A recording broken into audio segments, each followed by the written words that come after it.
Muy bien. Muy buenos días a todos. Un saludo muy cordial, comenzando lógicamente por el señor arzobispo, don Carlos, muchas gracias. Igualmente al director, querido don Ernesto, profesores, alumnos que asistís a esta sesión online en esta mañana. Quiero añadir sobre este saludo y expresión de gratitud inicial mi profunda satisfacción pues por participar en esta edición, por una parte anómala, porque no puede ser presencial, que es el modo natural de encontrarnos los seres humanos, 27ª de estas jornadas en ocasión del 50 aniversario del Centro Teológico Regional de Aragón. Llegar a 50 años por parte de un centro teológico en España, sin duda, es batir una marca de servicio, de fidelidad y de compromiso con el futuro verdaderamente admirable. Por tanto, bueno, pues que hayáis querido contar conmigo en esta celebración especial de estas jornadas en ocasión de los 50 años del CRETA, me honra profundamente. En nombre de toda la facultad, como delegado de centros, nuestra enhorabuena por estos 50 años cumplidos, con los mejores deseos de que el CRETA siga siendo, como decía don Carlos, un referente para todas las comunidades cristianas de Aragón en la perspectiva propia de pensamiento de la fe. En los numerosos centros vinculados de distinto modo que tiene nuestra facultad, sin duda ninguna, un centro agregado como el CRETA, que es centro regional, pues es siempre un centro relevante. Y por tanto, con este reconocimiento de nuestra gratitud y los mejores deseos, pues también agradezco esta invitación a participar en esta 27ª edición de las jornadas. Efectivamente, como señalaba al final Ernesto, pues cuando apareció la reciente constitución del Papa Francisco, Veritatis Gaudium, pues me vi un poco obligado, como era natural, a estudiarla a fondo, de lo cual salió alguna publicación, varias intervenciones en distintos sitios y, bueno, agradezco también, por tanto, que se me dé una vez más la ocasión para repensarla, ahora que debo hablar de ella de nuevo en el CRETA, ¿no? Bueno, pues hace días envié, como debíamos hacer, un esquema para todos los asistentes y voy a tratar de seguirlo con bastante exactitud para no perderme, para no dispersarme mucho en la reflexión.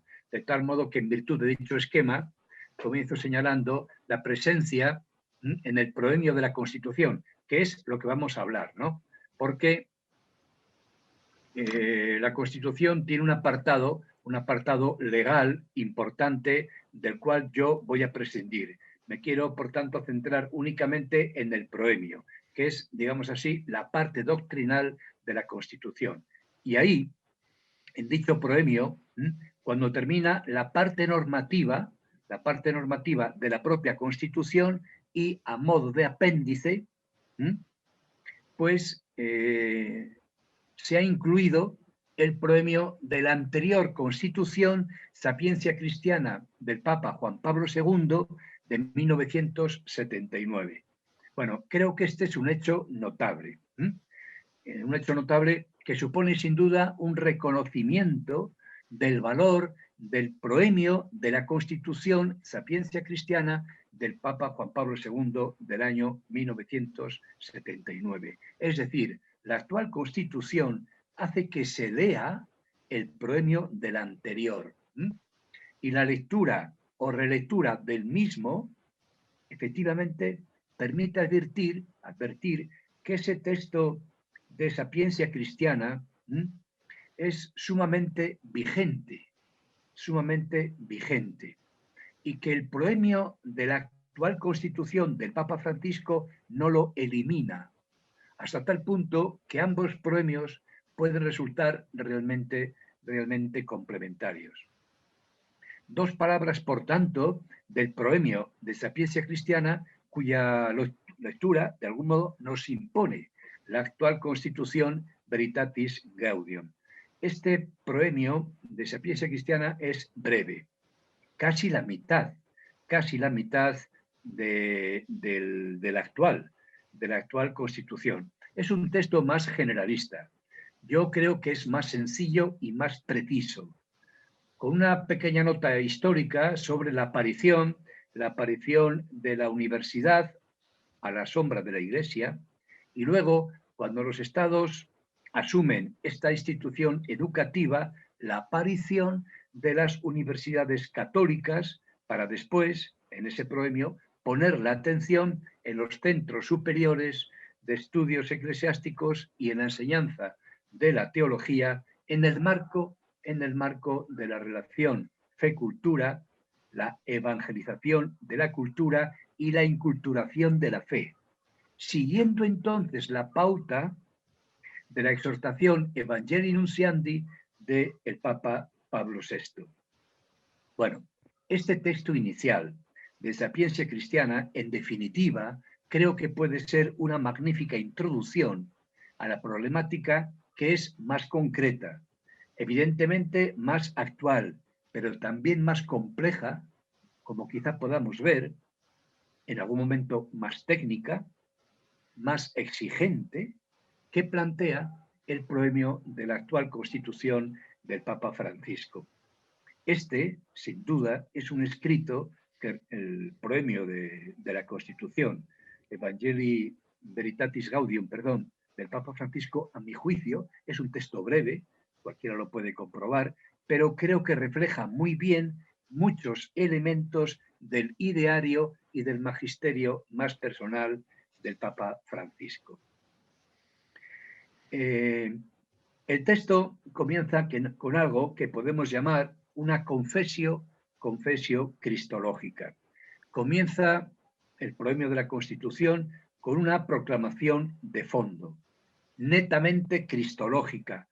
Yo creo que a modo de confesión inicial que abre la realidad y la misión de la Iglesia y dentro de ella la organización de los estudios eclesiásticos.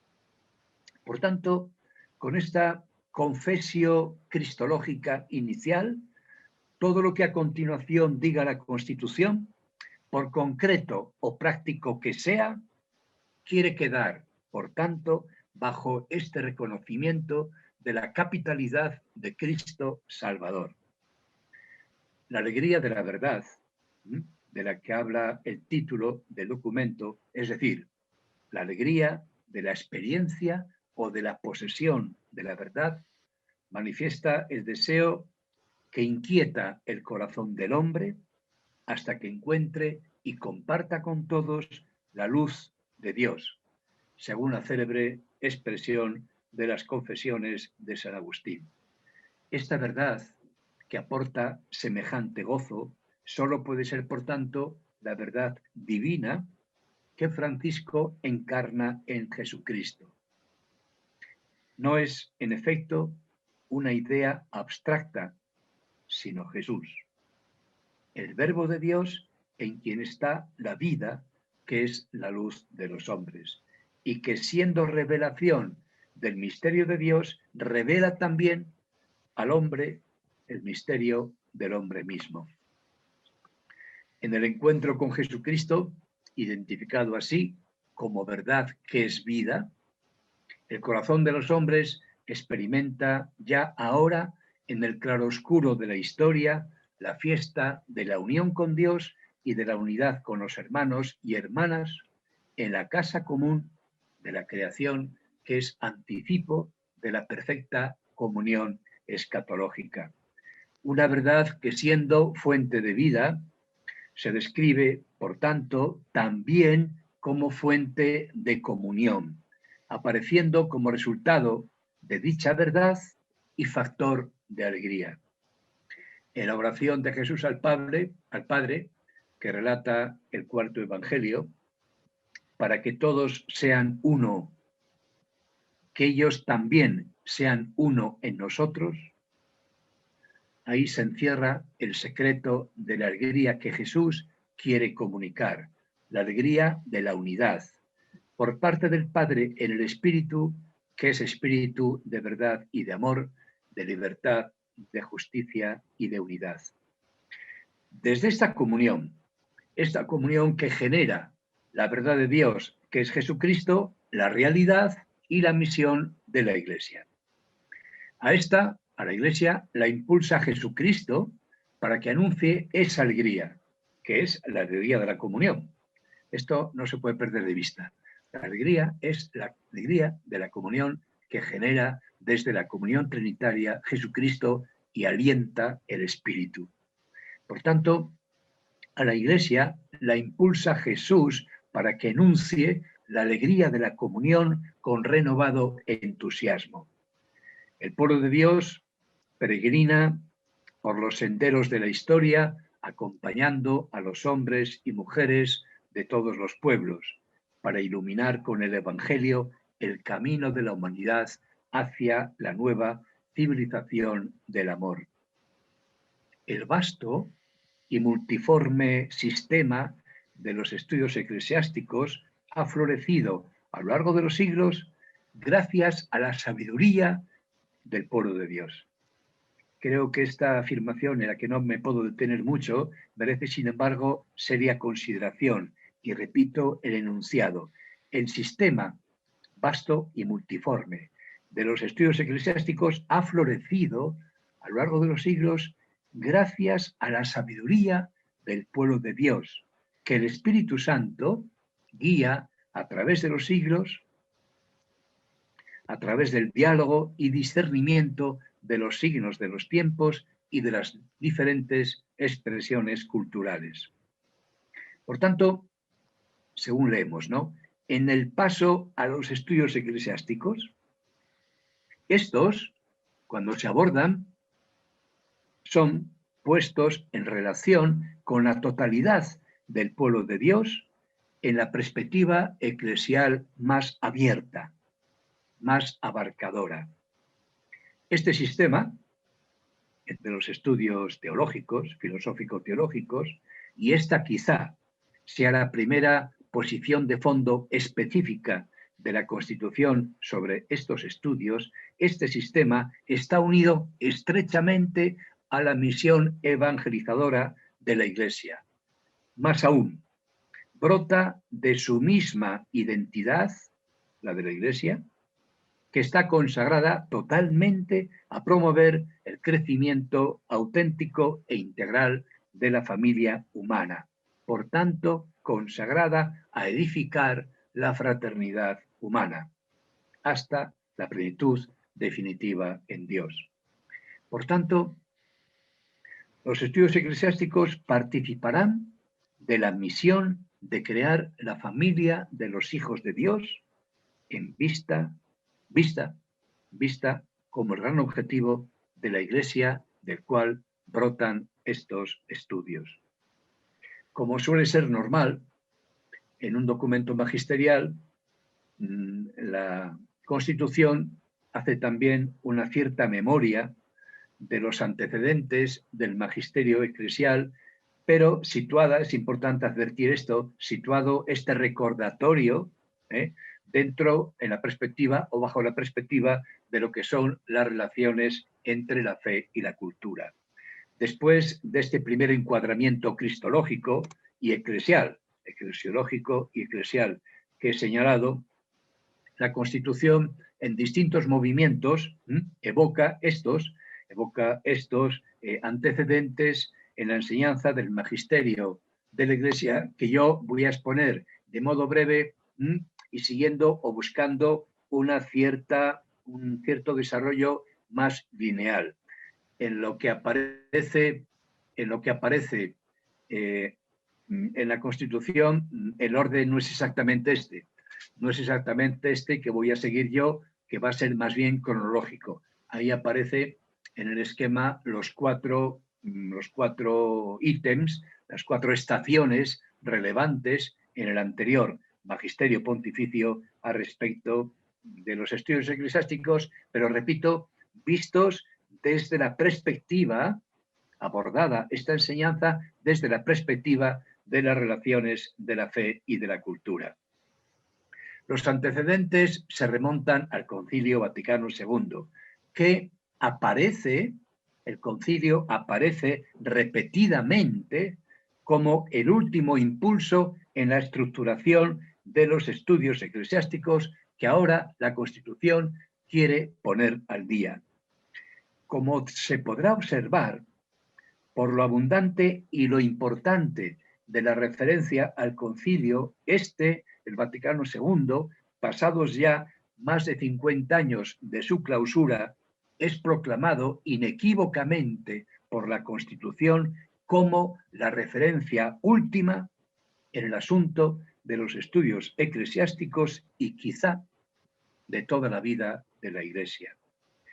Efectivamente, dentro del programa de renovación eclesial del Vaticano II, se recomendó en el decreto Optatam Totius una revisión fiel y creativa de los estudios eclesiásticos.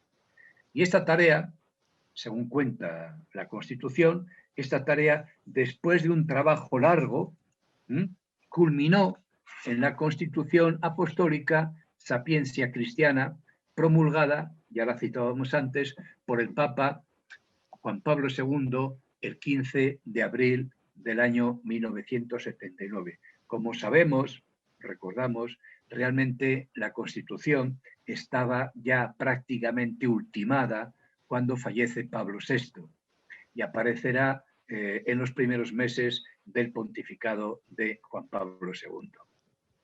La Constitución que estamos estudiando de Papa Francisco, menciona en concreto elementos destacados del decreto Optatam Totius del Vaticano II, que funge como el impulso último, el decreto conciliar ha sido el impulso último de la estructuración de los estudios eclesiásticos, tanto de la anterior Constitución Sapientia Christiana como de la actual Veritatis Gaudium. El decreto conciliar invitaba con fuerza a que los estudios contribuyan en armonía a descubrir a las inteligencias de los alumnos el misterio de Cristo, que afecta a toda la historia humana e influye constantemente en la Iglesia. Para alcanzar este objetivo, el decreto conciliar exhortaba a conjugar la meditación y el estudio de la Escritura en cuanto alma de toda la teología, con la participación asidua y consciente en la Sagrada Liturgia, que es fuente primera y necesaria del espíritu verdaderamente cristiano, y además el estudio sistemático de la tradición viva de la Iglesia en diálogo con los hombres del tiempo, en escucha profunda de sus problemas y necesidades, de modo que la preocupación pastoral esté presente en la formación de los alumnos. El texto conciliar trazaba así, de forma precisa y completa, los pasos fundamentales, unidos entre sí, de la enseñanza y la formación teológica que ahora oportunamente recuerda la Constitución.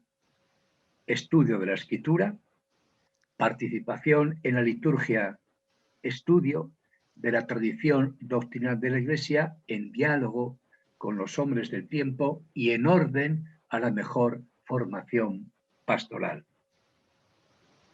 Después, dice la Constitución, vino un largo camino del que se citan algunos documentos pontificios, en una referencia que es bastante abierta y que traza el amplio marco de las relaciones de la fe con la cultura, el pensamiento, dentro de la cual hay que ubicar los estudios eclesiásticos. Lo cuento brevemente, a modo de etapas, desde el decreto conciliar Optatam Totius hasta la actual Constitución, pues se mencionan Evangelii Gaudium y Populorum Progressio de Pablo VI. En el proemio de Sapientia Christiana dice Francisco, se siente con fuerza el soplo profético de Evangelii Nuncianti, cuando la anterior Constitución afirmaba que la misión de evangelizar exige también que sean informados por la fuerza del espíritu el sistema de pensar, los criterios de juicio y las normas de actuación, en una palabra, que toda la cultura humana sea henchida por el Evangelio. Del propio Pablo VI, la encíclica Populorum Progressio jugó también un papel decisivo en la configuración de los estudios eclesiásticos después del Vaticano II. A continuación, del Papa Juan Pablo II se cita Redemptor Hominis, que apareció un mes antes de Sapiencia Cristiana, y por supuesto, Fides et Ratio, de que dentro del marco del diálogo entre la filosofía y la teología, reiteró, la encíclica, dice Francisco, reiteró la convicción que vertebra la enseñanza del Vaticano II, es decir, que el hombre es capaz de llegar a una visión unitaria y orgánica del saber, lo cual era para la encíclica Fides et Ratio del Papa Juan Pablo II uno de los cometidos que el pensamiento cristiano debe abordar en el tercer milenio. Y por último, una referencia, breve también por mi parte, al Papa Benedicto XVI, que retomaría la invitación de Populorum Progressio a impulsar una nueva etapa de pensamiento y explicó la necesidad urgente. Efectivamente, me estoy refiriendo a la encíclica Caritas in Veritate. El Papa Benedicto reiteró la necesidad urgente de vivir la globalización en términos de relación, comunión y participación, destacando que Dios quiere asociar la humanidad al misterio inefable de comunión que es la Santísima Trinidad, del cual la Iglesia es testigo e instrumento. Para alcanzar de manera realista este objetivo, el Papa Benedicto invitó a ensanchar la razón para hacerla capaz de orientar las nuevas e imponentes dinámicas que atormentan a la familia humana, haciendo que los diversos ámbitos del saber humano sean interactivos: el teológico, el filosófico, el social y el científico. Y finalmente, en este recordatorio, como ya citábamos, en año 1979 aparece la anterior Constitución Sapiencia Cristiana. Ahora, 40 años después, como dice la propia Constitución de Francisco en varios momentos, pues era urgente. Era urgente y necesaria una oportuna actualización de la anterior Constitución de Juan Pablo II. Como conocemos, esta actualización de Sapiencia Cristiana pues se venía comentando desde bastante tiempo atrás. Era una convicción compartida de quien se encontraba en la cuestión de los estudios eclesiásticos, que la Constitución ya necesitaba una actualización. Y esa actualización, la verdad es que se ralentizó o se detuvo bastante tras la entrada de la Santa Sede en el espacio europeo de estudios superiores, llamado comúnmente Acuerdo de Bolonia. La Santa Sede, recordamos, participó en este acuerdo en lo que fue la sede de la Conferencia de Berlín, la Conferencia de Berlín del año 2003.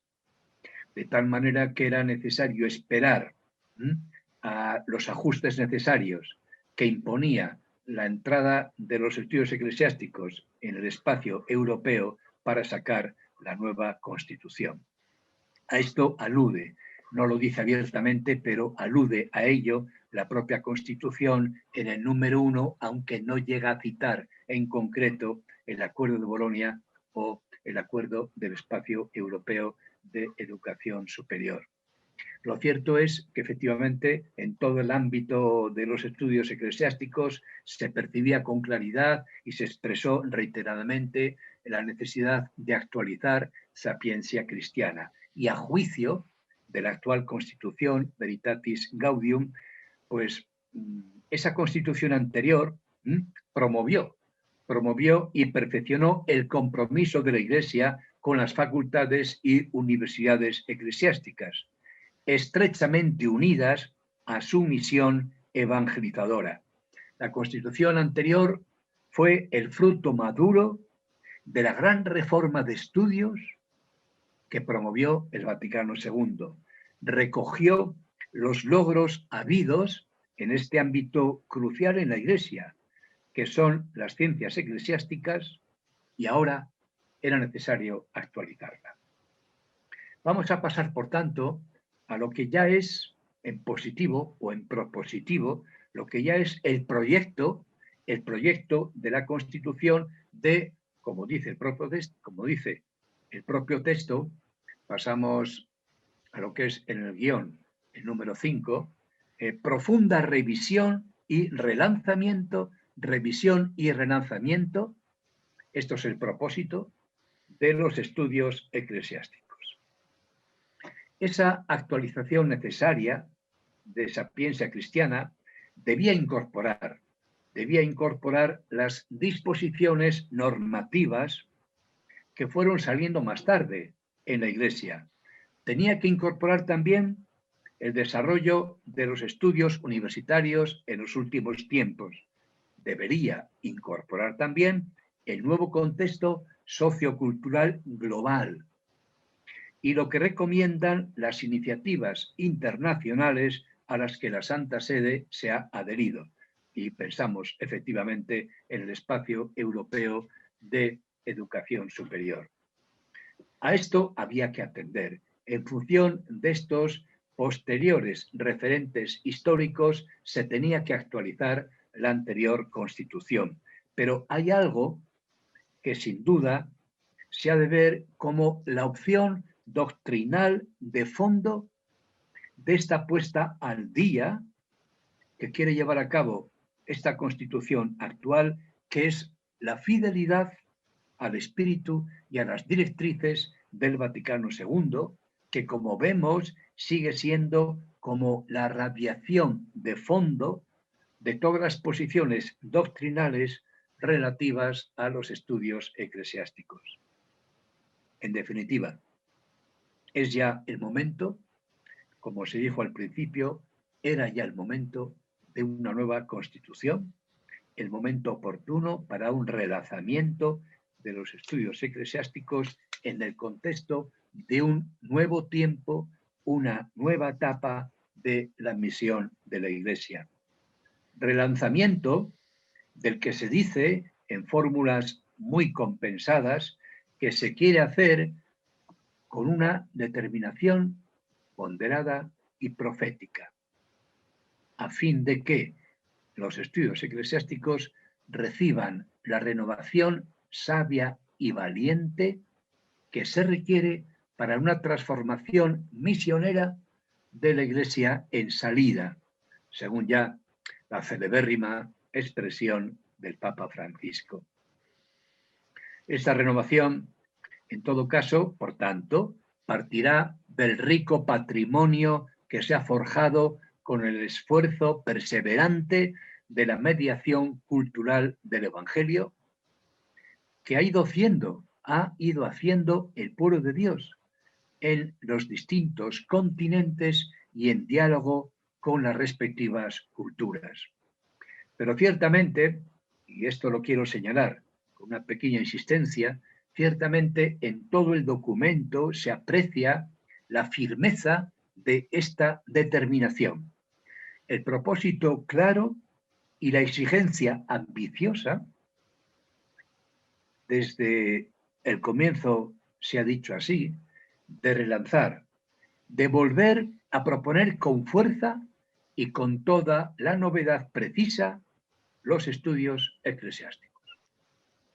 Y esto, sigue diciendo Francisco, en una etapa que está o debe estar caracterizada por el testimonio de la alegría que brota del encuentro con Cristo y del anuncio del Evangelio. Como el propio Papa, y lo dice él, propuso en la exhortación Evangelii Gaudium del año 2013. Hay que decir, efectivamente, que Evangelii Gaudium, de hecho, juega un papel muy notable en este proemio de la Constitución. Ambos documentos comparten en el título la mención de la alegría, pero más allá de este dato, este proemio mantiene, a mi juicio, una clara dependencia doctrinal de la exhortación que, desde un punto de vista material, se hace patente en las veces, esto se hace patente, se observa fácilmente, en las veces que la Constitución cita la exhortación. Es un tema que merecería algún comentario más particular, pero que dejo simplemente mencionado así. Son exactamente 22 de un total de 68. 22 citas las que hace la Constitución de Evangelii Gaudium sobre un total de 68. Es decir, casi un tercio de las citas que la Constitución hace son de la exhortación Evangelii Gaudium. De hecho, a mi juicio, un cotejo más detallado de las posiciones doctrinales de la Constitución con Evangelii Gaudium confirmaría la dependencia que la Constitución actual tiene respecto de la exhortación. Como ya dije, creo que si las posiciones del Concilio en el decreto Opta Tanto Cius son el antecedente remoto, explícitamente reivindicado, Evangelii Gaudium del propio Papa Francisco constituye algo así como el cuadro hermenéutico más propio de la actual Constitución. La renovación decidida que el Papa quiere de los estudios eclesiásticos es algo, según él, que es necesario para la transformación misionera de una iglesia en salida. Creo que esta es una clave interpretativa fundamental de toda la Constitución. Renovación decidida de los estudios eclesiásticos para que sirvan, de hecho, a una transformación misionera de una iglesia en salida. Porque una tarea urgente en este tiempo es que todo el pueblo de Dios se prepare para emprender con espíritu una nueva etapa de evangelización. Y para eso es necesario un proceso de discernimiento, purificación y reforma, para el cual, para dicho proceso, a su vez, es necesaria la renovación del sistema de los estudios eclesiásticos que tienen que jugar, a esto volvemos enseguida, tienen que jugar un papel estratégico. Vamos, por tanto, ya sobre esta afirmación inicial de que los estudios eclesiásticos están al servicio de la acción evangelizadora de la Iglesia, esta asignación ulterior, muy importante, de un papel estratégico en orden a sostener esos procesos eclesiales exigentes que se citan, a los que solo podrá servir realmente una investigación y una enseñanza filosófico-teológica sincera, creativa, de un necesario espíritu crítico y propositivo, es decir, como en definitiva se dice, investigación y enseñanza realmente renovadas. Siguiendo el desarrollo de la Constitución, vamos a ver este paso fundamental en lo que es el texto que define los centros de estudios eclesiásticos como laboratorio cultural. Es importante advertir laboratorio cultural frente a la doble crisis de nuestro tiempo. Efectivamente, es el punto sexto del guión. En la línea de desarrollo de este rol estratégico, según la Constitución, los estudios eclesiásticos no solo deben servir a la formación de los fieles, deben ser, y ese es el enunciado, deben ser una especie de laboratorio cultural providencial en el que la Iglesia se ejercita en la interpretación de la performance de la realidad que brota del acontecimiento Cristo. Creo que este enunciado es otra de las posiciones de fondo más características y de mayor alcance del proemio de la Constitución.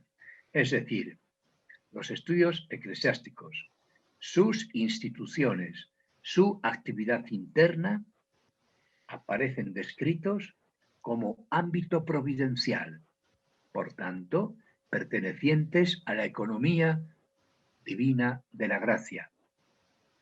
Y en ese ámbito, la Iglesia prueba, ensaya la interpretación de la representación de la realidad que provoca el acontecimiento Cristo.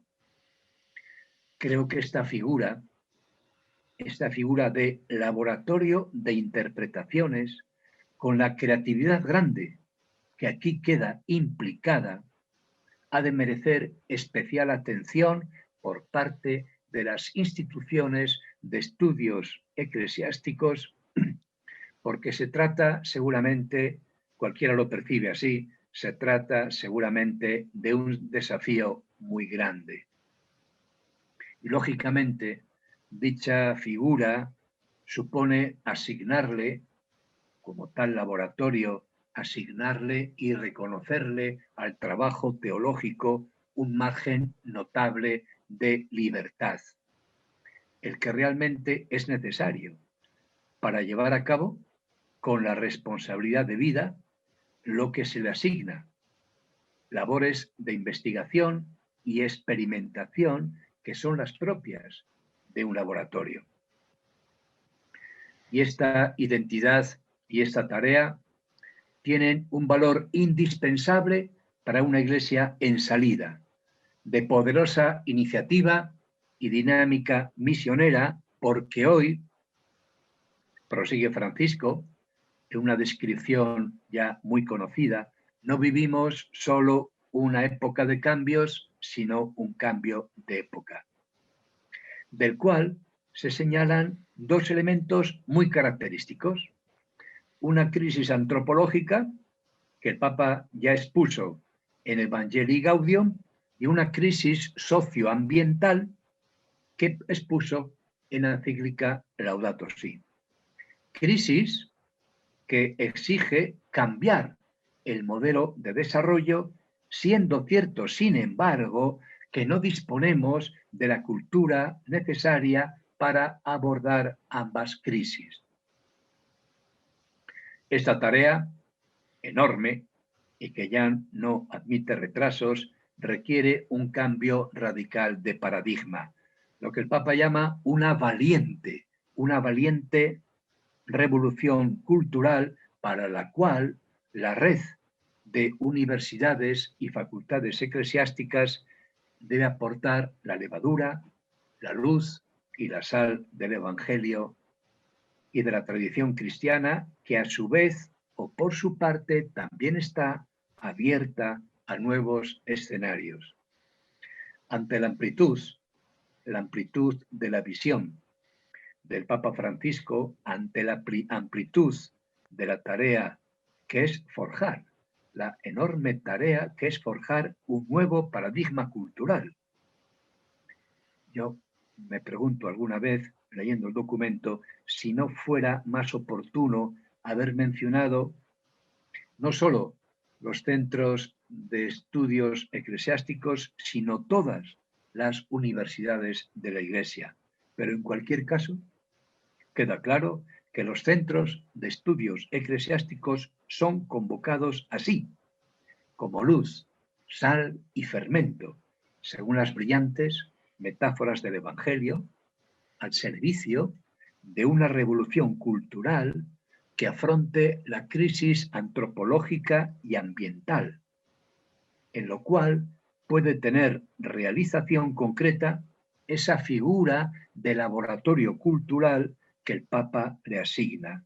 Porque, y este es un diagnóstico histórico muy importante en la mentalidad del Papa, porque las actuales sociedades carecen del bagaje o del modelo cultural necesario para afrontar esa doble crisis que no puede ser más grave. Es evidente que aquí, por parte de la exhortación, por parte del Papa, hay un movimiento muy audaz y sumamente exigente al colocar el estudio y la enseñanza de las ciencias eclesiásticas en el empeño histórico que se considera más urgente en el momento, que es este: definir un nuevo paradigma cultural, poniendo entonces estas ciencias eclesiásticas no solo al compás, sino incluso en la vanguardia de la creatividad cultural, en una operación que va, por tanto, según yo veo, más allá de una mera puesta al día lo que fue el ayornamiento. Es igualmente claro que la propuesta del Papa manifiesta también una enorme confianza en que el pensamiento cristiano que se elabore en los centros de formación eclesiástica este pensamiento tiene la virtualidad de ser un poderoso fermento en pro de otro modelo sociocultural. Y unido a esto, paso siguiente, la necesidad, según el Papa, de alumbrar una auténtica hermenéutica evangélica. Es el punto séptimo del esquema.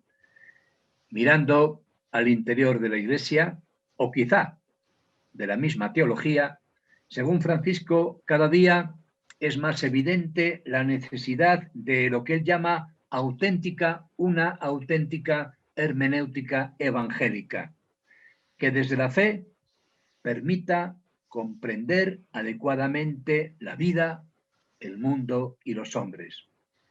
Esta hermenéutica evangélica creo que queda muy cerca de esa anterior interpretación de la performance de la realidad que brota del acontecimiento Cristo que se señalaba. Podemos pensar, que una genuina interpretación de la realidad desde el Evangelio en la Iglesia se ha hecho siempre. Y lo que en concreto se reclama es una hermenéutica nueva, la que hoy exigen los tiempos marcados sobre todo por esa doble crisis que el Papa ha mencionado. Pero según precisa la Constitución, no se trataría tanto de una síntesis acabada, cuanto más bien de una atmósfera espiritual de búsqueda basada en las verdades de razón y de fe. Que no se desea un pensamiento cerrado queda todavía perfectamente claro cuando en la Constitución, en el proemio un poco más allá, se afirma sin ambajes que el teólogo que se complace en un pensamiento completo y acabado es un teólogo mediocre.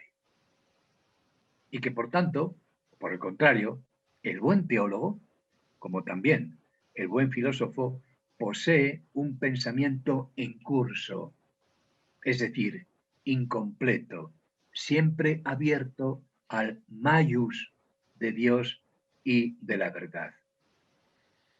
Y con esto, a partir del número 4, la Constitución inicia un tramo nuevo, presentando, así lo ponemos en el guión, presentando criterios fundamentales para la renovación y relanzamiento de los escritos, de los estudios eclesiásticos.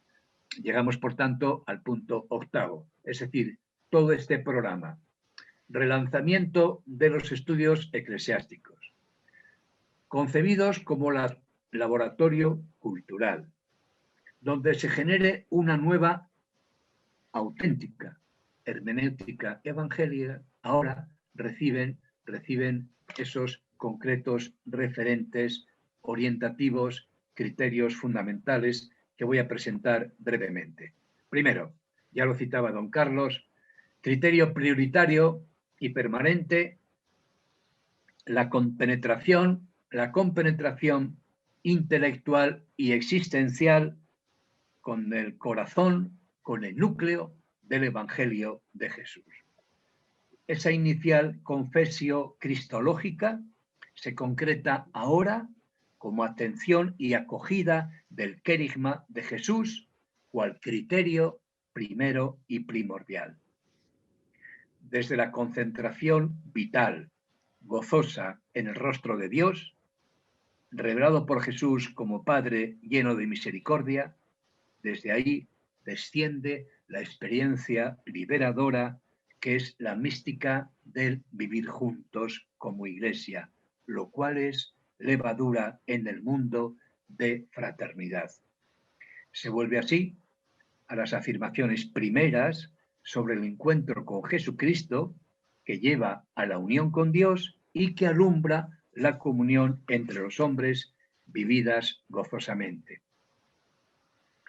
En el seno de esta fraternidad nueva tiene lugar la escucha en el corazón y la acogida en la mente del grito de los pobres y del grito de la tierra.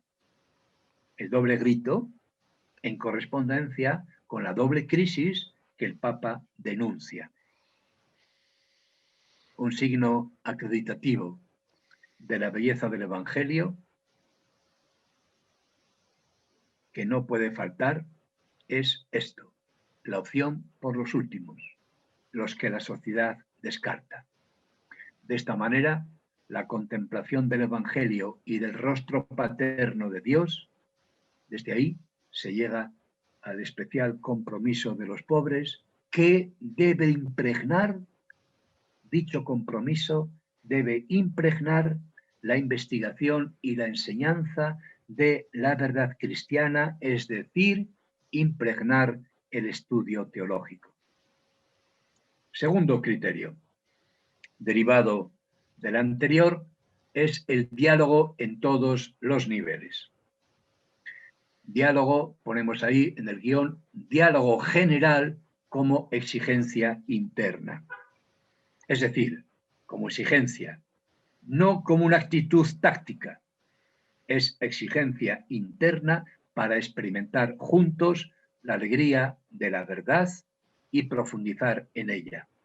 Hoy, dice la Constitución, el Evangelio y la doctrina de la Iglesia deben promover una cultura del encuentro entre todas las culturas auténticas y vitales, lo que llamaríamos una cultura del diálogo cultural.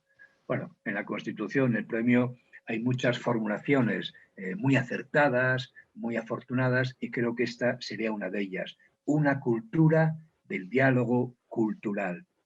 Como escribió Benedicto XVI, la verdad que es logos crea diálogos. Comunión, participación, comunicación. Desde este espíritu, ojo, desde este espíritu dialógico o dialogal, se tiene que revisar la conveniencia de la composición y la metodología del plan de estudios del sistema eclesiástico, lo que supone el compromiso que la misma Constitución califica de exigente pero fecundo, el compromiso de repensar y actualizar la intencionalidad y la organización de las disciplinas desde esta concreta lógica del diálogo.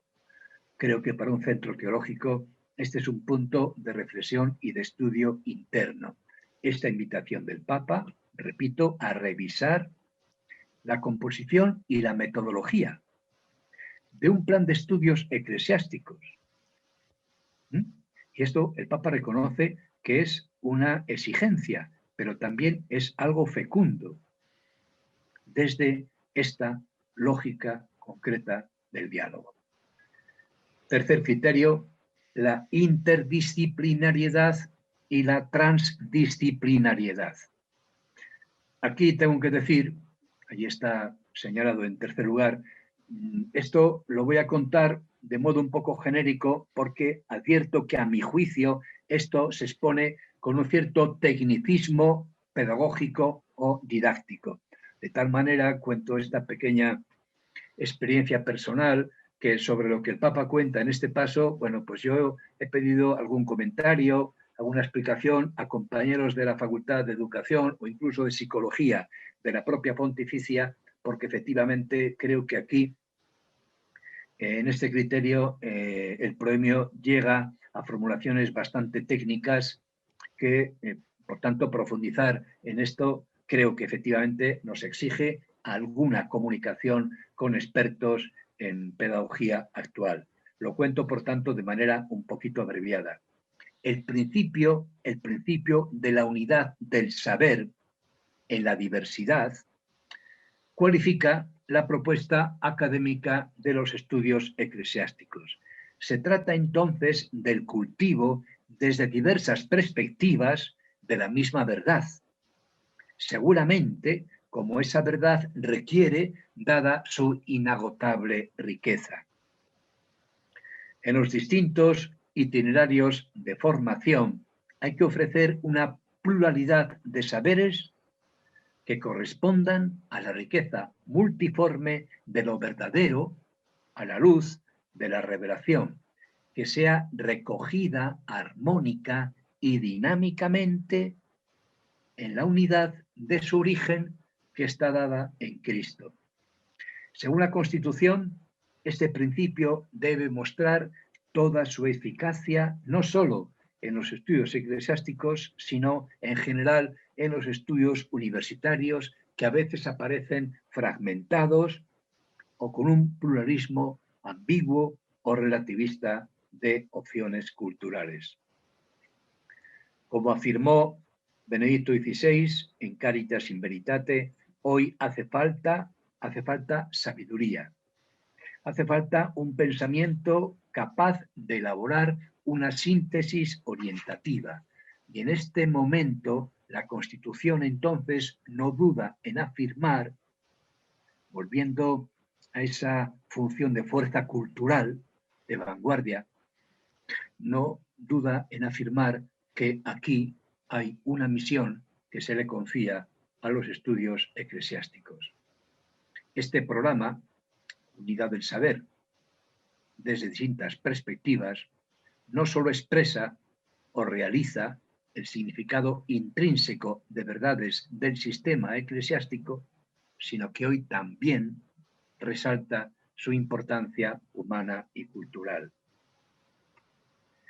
Quiero notar que aquí el Papa, bueno, pues perfila una cierta contraposición entre interdisciplinariedad y multidisciplinaridad. Esta es una cuestión un poquito más técnica que, como digo, pues dejo comentada de manera breve, de este modo, para pasar al último principio, que es ya un poco más práctico, relativo a la creación, y el Papa dice, con carácter de urgencia, de redes de las distintas instituciones que en cualquier parte del mundo cultiven y promuevan los estudios eclesiásticos.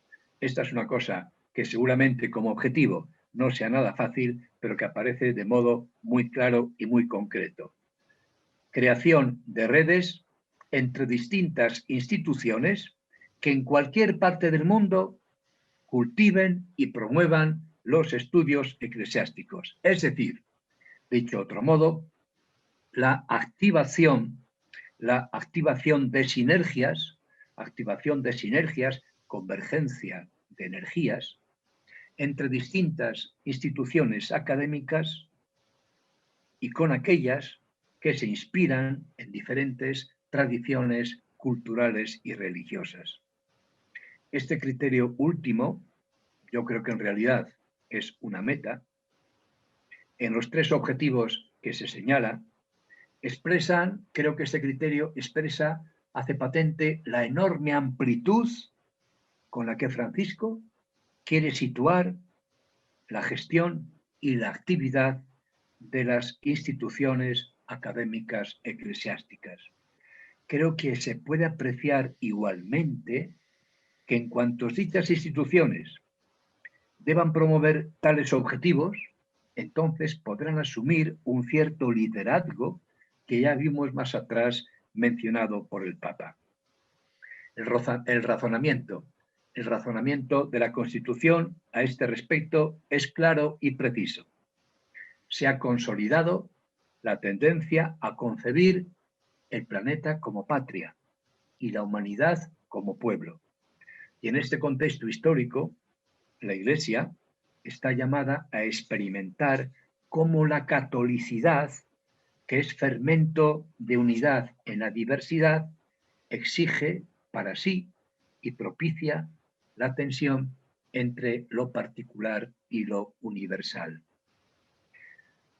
Más en concreto, y en relación al aspecto doctrinal, se añade que hoy es preciso practicar una forma de interpretación de la realidad en el cual el modelo de referencia, la imagen propia, sea el poliedro. Todos conocemos la frecuencia con la cual el Papa cita esta figura geométrica. Poliedro que refleja la confluencia de todas las partes que en él conservan su originalidad. La imagen, como recordamos, ya aparecía en Evangelii Gaudium. Y ya para concluir, la necesaria referencia del proemio a la investigación, cuando ya efectivamente es el último punto 9, cuando ya efectivamente se acerca al final, el proemio aborda el tema decisivo de la investigación, siempre en este propósito de relanzar los estudios eclesiásticos, de tal manera que hoy, en esta perspectiva, no basta la preocupación por llegar a cada persona. El Evangelio también se anuncia a las culturas y los estudios eclesiásticos no pueden limitarse a transmitir conocimientos o experiencias. Deben asumir esta tarea urgente de elaborar lo que el Papa llama herramientas intelectuales que se puedan proponer como paradigmas de acción y de pensamiento, herramientas intelectuales que se puedan proponer como paradigmas de acción y de pensamiento útiles para el anuncio en un contexto de pluralismo ético-religioso. ¿En qué puedan consistir estas herramientas intelectuales? Creo que se explicita más adelante cuando se habla de la capacidad de concebir, diseñar y realizar sistemas de pensamiento de la fe capaces de profundizar en los distintos sistemas culturales. Creo que aquí, en el campo de la acción investigadora, Veritatis Gaudium viene a formular otra de sus demandas fundamentales y ciertamente muy ambiciosa, que es esta: la creación de esas herramientas intelectuales válidas que se entienden como paradigmas de acción y de pensamiento para el anuncio del Evangelio, es decir, representaciones intelectuales de la fe capaces de penetrar y hacerla presente en diversos sistemas culturales.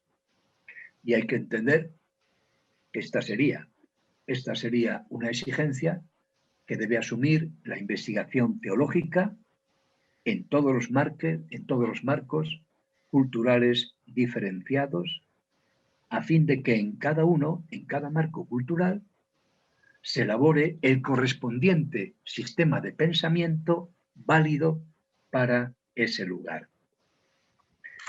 El Papa encomienda, pues, y voy acabando, el Papa encomienda, pues, a universidades, facultades e institutos eclesiásticos desarrollar en su investigación esto que el Papa llama original apologética, es decir, un trabajo ordenado a crear las disposiciones precisas para que el Evangelio sea escuchado por todos. Original apologética es esta labor de creación de paradigmas de pensamiento y de actuación en los cuales encarnar el Evangelio en el contexto cultural correspondiente, asumiendo modos o categorías suyas, de manera que se facilite la comprensión y aceptación por parte de todos del Evangelio en dicho contexto. Los estudios eclesiásticos, por tanto, en el espíritu de una iglesia en salida, deben dotarse de centros especializados para un diálogo con los distintos ámbitos científicos. Y ya para terminar, quiero resumir, es el punto final de la charla, en 5 puntos, a modo de conclusión, quiero resumir o reunir de modo conclusivo en 5 puntos lo que a mi juicio son las aportaciones y las demandas fundamentales que nos plantea la Constitución. Primera, voluntad decidida y reiterada de relanzar los estudios eclesiásticos que reciban esa renovación sabia y valiente que se requiere para una transformación de la Iglesia misionera. Un propósito firme y reiterado de relanzar, es decir, de volver a proponer con fuerza y con toda la novedad precisa el sistema de estudios eclesiásticos que está unido estrechamente a la misión evangelizadora de la Iglesia. Segundo subrayado, segunda gran apuesta de la Constitución. Estos estudios deben ser una especie de laboratorio cultural providencial en el cual la Iglesia se ejercita en la interpretación de la performance, la configuración de la realidad que brota del acontecimiento Cristo. Un centro de estudios teológicos queda emplazado a abordar esta condición de ámbito de reflexión y experimentación en orden a una comprensión global de la realidad desde el acontecimiento Cristo. Tercero, un signo que no podrá faltar nunca es la opción por los últimos, aquellos que la sociedad descarta, opción que debe impregnar la presentación y la profundización en la verdad cristiana, es decir, el estudio teológico.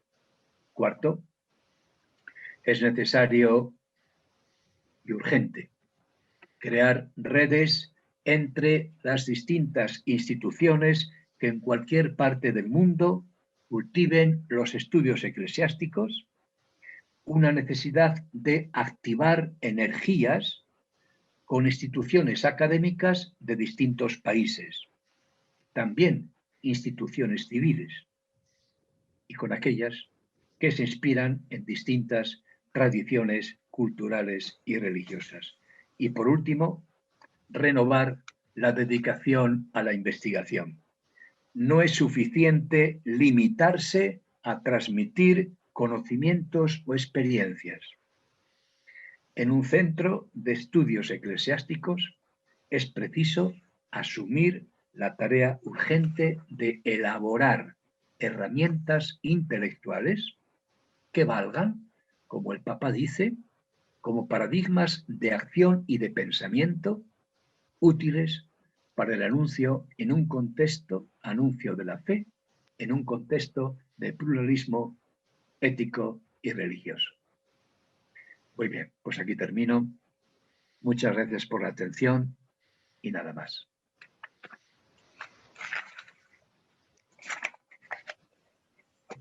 Muchas gracias, don Gonzalo, por su reflexión, ciertamente interesante y comprometedora y provocativa, en el sentido de que nos desinstala y también nos llama a salir un poquito de nosotros mismos, o al menos de lo aprendido o de lo ya hecho, ¿no? Es decir, de salir un poco, como se dice ahora, de ese espacio nuestro de confort. Recuerdo que, vamos, existe la posibilidad también de, en el programa, si le han visto, de escribir algún tipo de pregunta, ¿no?, abajo de la pantalla para poder hacer alguna pregunta si alguien desea.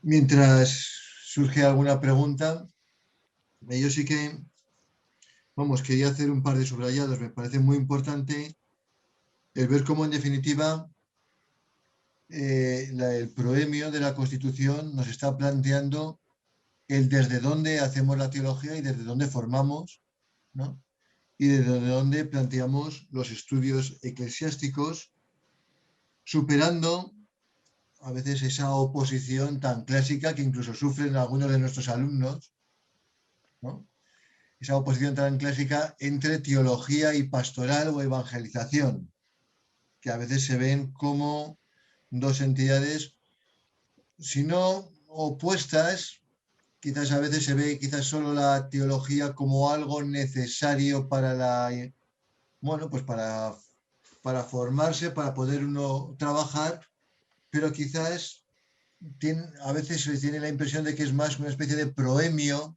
de preparación, pero no se ve como una realidad en sí misma evangelizadora, ¿no?, en sí misma pastoral, o en sí misma como una verdadera diaconía, ¿no?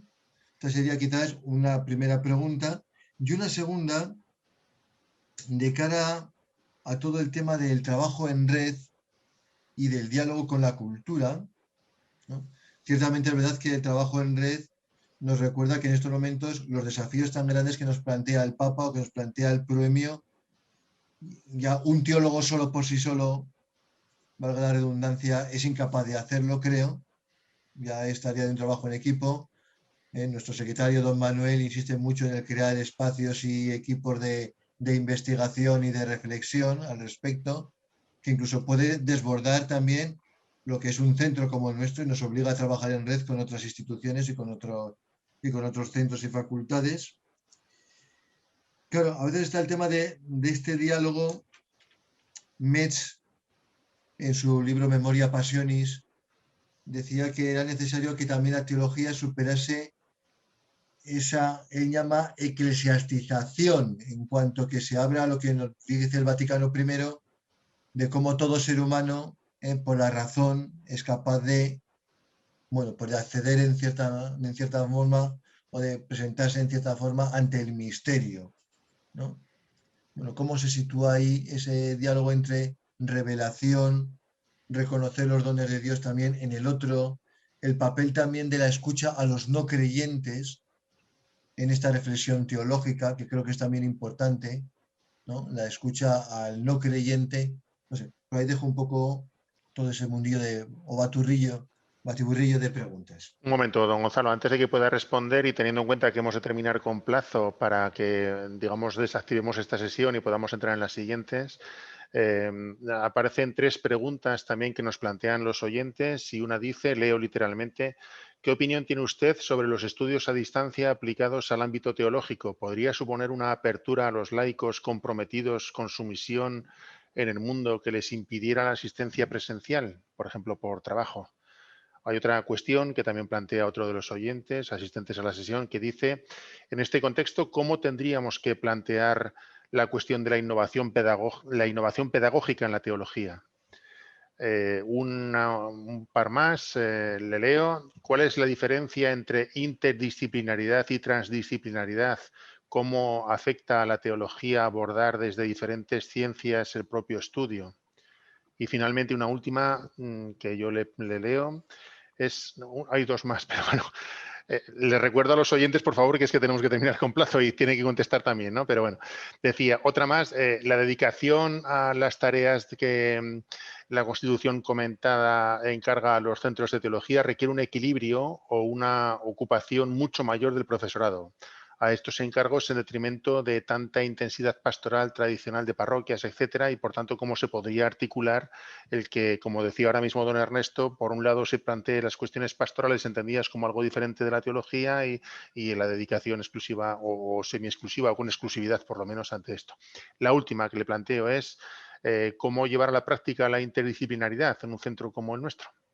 Como ve, está claro que ha interesado mucho lo que dice, porque surgen muchas cuestiones encima de la mesa. Yo le quiero echar un capote ya de entrada a don Gonzalo, si me permite, y es que él mismo ha dicho que el tema de la transdisciplinaridad, interdisciplinaridad y las cuestiones técnicas desde el punto de vista pedagógico, yo hablo también como pedagogo, no son nada sencillas y intentar abordarlas ya aquí ahora me parece que es atrevido, como mínimo atrevido, ¿no? O sea, que ya le he hecho un capote en ese sentido, pero en cualquier caso creo que tiene tajo. Bueno, voy a comentar brevemente, también habida cuenta que las preguntas son bastante serias y el tiempo bastante limitado. Quiero comenzar por referirme a lo que señalaba don Ernesto, que es la conexión interna entre dimensión pastoral, conexión interna de los estudios teológicos, la formación eclesiástica con lo pastoral.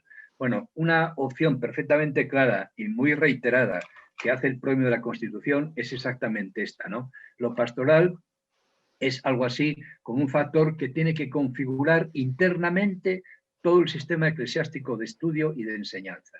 O sea, lo pastoral no es distinto de lo teológico. De tal modo que lo pastoral, es decir, la misión evangelizadora de la Iglesia, repito, tiene que ser así, como una instancia que configura completamente y desde dentro toda la enseñanza y toda la investigación teológica. Si la teología y su enseñanza no está al servicio de la misión de la Iglesia, está mal planteada. Esto no lo dice así el documento. A cualquier lector, inmediatamente, en todo caso, le viene a la mente esta constatación. Por tanto, la teología tiene sentido y está bien enfocada y, por tanto, tendrá realmente fecundidad en cuanto, del modo más eficaz, se compromete con el servicio de una iglesia misionera. La teología no es un diletantismo, no es una función autónoma en relación a las instancias fundamentales del ser eclesial. Y por tanto, creo que un recordatorio importante, hay muchos y exigentes, que plantea la Constitución es este. Lo pastoral, es decir, el empeño evangelizador, una instancia interna que en todo momento debe modelar el pensamiento y la enseñanza de la teología. Si no tiene este interno aliento evangelizador, la teología está mal planteada y no va a servir a la Iglesia. Con esta observación, pues quiero comentar también algo relativo a la cuarta pregunta que veo en la pantalla. Ciertamente, hombre, hay un problema práctico bastante serio, ¿no? Y es que efectivamente el profesorado, como ahí se dice, el profesorado con mucha frecuencia, también en una facultad, pues tiene algún compromiso pastoral. Esto hace que la dedicación al estudio, a la investigación, pues a veces no cuente con todo el tiempo necesario porque ese tiempo en parte también se dedica, de hecho, a alguna tarea pastoral. Bueno, yo creo que aquí hace falta un equilibrio. Mi personal experiencia, después de 40 años de sacerdote y casi los mismos, de profesor de teología, es que una cierta praxis pastoral, una cierta tarea pastoral del teólogo para el teólogo en el teólogo es muy buena. Lógicamente, el teólogo se supone que la Iglesia tiene como compromiso fundamental, ciertamente, pues lo que es el estudio, la investigación, el estudio y la docencia. pero yo creo que le viene muy bien una cierta praxis pastoral. Le quitará quizá algún tiempo, puede ser. Puede ser que en cuanto a horas materiales, tal actividad pastoral le reste algún tiempo, pero sin embargo, cualitativamente, a lo mejor esa cierta praxis pastoral fecunda su investigación, su enseñanza y, por tanto, su aportación como carisma del pensamiento a la Iglesia. Aquí ciertamente hay que llegar a un equilibrio, a un equilibrio. Hace falta efectivamente dosificar mucho y tener un proyecto personal bastante aquilatado, muy bien maduro. Pero en principio, es verdad que la teología se lleva la vida. La teología se lleva la vida. Se lleva 24 horas al día y más que hubiera. Ahora bien, yo, repito, desde cierta convicción y también desde cierta experiencia personal, creo que el teólogo que desarrolla alguna actividad pastoral directa y explícita en la Iglesia, ese teólogo creo que tiene o puede tener una fina sensibilidad eclesial y pastoral que le va a venir muy bien en su tarea de profesional y para la cual está al servicio de la Iglesia de pensamiento de la fe. Bueno, he unido lo que comentaba don Ernesto con esta tercera pregunta que aparecía en el chat, ¿no? En relación a otras que aparecen en el mismo chat, en relación a la primera. Bueno, en relación o respecto a los estudios eclesiásticos a distancia, bueno, puedo comentar algunas cosas. Siendo yo decano en una reunión en Roma, en la congregación, se dijo muy claramente, y después lo he vuelto a citar, que la Iglesia, por lo menos hoy por hoy, no aceptará nunca la teología a distancia. Lo que son propiamente los estudios teológicos. Bueno, a mí aquello que se razonó adecuadamente me dio bastante que pensar. Esa opción exclusiva, hasta hoy, por lo menos, hasta hoy, de lo que es estrictamente, lo que ha sido hasta hoy estrictamente la enseñanza de la teología, para la que se quiso que fuera el modo presencial el cauce. Esto, evidentemente, se revisa, se quiere revisar, pero yo en esto encuentro una opción de la Iglesia, a mí me parece que muy seria. Estamos viendo ahora mismo la pandemia como el trato personal, y lo dice el Papa Francisco, y lo dice el Papa Francisco en su momento en la encíclica Fratelli Tutti. El encuentro, la relación personal, el gesto, el rostro, la mirada, eso tiene un valor humano incalculable. Y eso creo que forma parte del mejor magisterio de algo tan personal y tan existencial y tan testimonial como es la teología. Por tanto, yo, reconociendo el valor y la oportunidad y la fecundidad de los estudios a distancia, creo que tenemos que mantener la forma presencial pues como el modo y el método fundamental. Yo me permito añadir que en algún contacto que yo tuve, esto por favor tómese de modo muy puntual, algún contacto que yo tuve con alguna modalidad, algún conocimiento que yo tuve con alguna modalidad de estudios online, de estudios a distancia, me parecía que tenía que madurar aquello, ¿no? Que la pedagogía a distancia, en algún momento, repito, que yo tuve conocimiento de la misma, me parecía que debían madurar justamente los procedimientos didácticos correspondientes. Yo entiendo que es muy difícil cubrir en toda su riqueza una enseñanza presencial o sustituirla por una enseñanza a distancia. Y por tanto creo que el modelo y la opción prioritaria de siempre de la Iglesia en favor de lo presencial es muy justa y muy razonable, aunque también tenga su gran eficacia y ha sido sumamente fecunda la modalidad de estudios online. La modalidad de estudios online ha permitido que muchísima gente que no tenía a mano un centro teológico o no podía asistir a él, en el cual cursar una enseñanza presencial, pues ha permitido adquirir una formación teológica. Y por tanto, en esta modalidad pues, se ha desarrollado un servicio riquísimo a la Iglesia, especialmente al laicado y a las personas consagradas en el ámbito de los estudios eclesiásticos. La última, esta es una cosa muy reciente, de hace unas cuantas semanas, la última organización de parte de la congregación al respecto de los estudios de teología ha abierto la enseñanza a los laicos. Hasta ahora, como todos conocemos, pues lo que eran exactamente, propiamente, estudios teológicos estaban reservados de modo muy exclusivo, no absolutamente exclusivo, pero muy exclusivo a personas que se orientaban hacia el sacerdocio o a la vida religiosa, ¿no? Ahora esta misma disposición, repito, muy reciente de la congregación, abre los estudios teológicos al laicado de modo más franco, más abierto. Yo creo que esto también es una magnífica oportunidad para la formación del laicado. Bueno, en definitiva, reconociendo todo el valor de la enseñanza online, que durante tantos años ha prestado esto un servicio impagable, sobre todo la formación del laicado, yo prefiero, creo que es la opción de la Iglesia, en lo posible la enseñanza presencial. Y esta última disposición de la congregación sobre los estudios propiamente teológicos, abriéndolos a los laicos, creo que también les permitirá a ellos participar de este modo mejor, a mi juicio, más perfecto, que es la enseñanza presencial.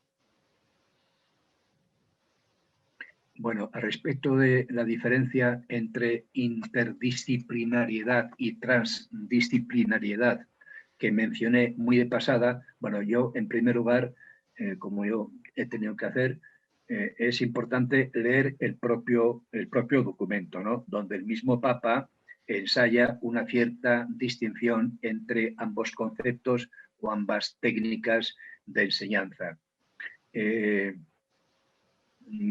Cito brevemente, antes no lo comenté, lo cuento ahora, cito brevemente lo que el Papa dice al respecto, ¿no? El Papa distingue una llamada forma débil de interdisciplinaridad que él describe como simple multidisciplinariedad. Una forma débil, que consiste pues, en que en este estudio de distintas disciplinas simplemente se comprende o se contempla el objeto de un estudio desde distintos puntos de vista. Es decir, esta multidisciplinaridad simplemente aborda de modo acumulativo distintos estudios desde distintas perspectivas del mismo fenómeno. Es una cosa acumulativa, la multidisciplinaridad, mientras que la interdisciplinaridad en un sentido fuerte, como dice el Papa, es un estudio desde distintas disciplinas, distintas perspectivas, pero que llega a una especie de síntesis final, una especie de formulación madura, integradora, que es lo que realmente exige, sin duda, el pensamiento cristiano.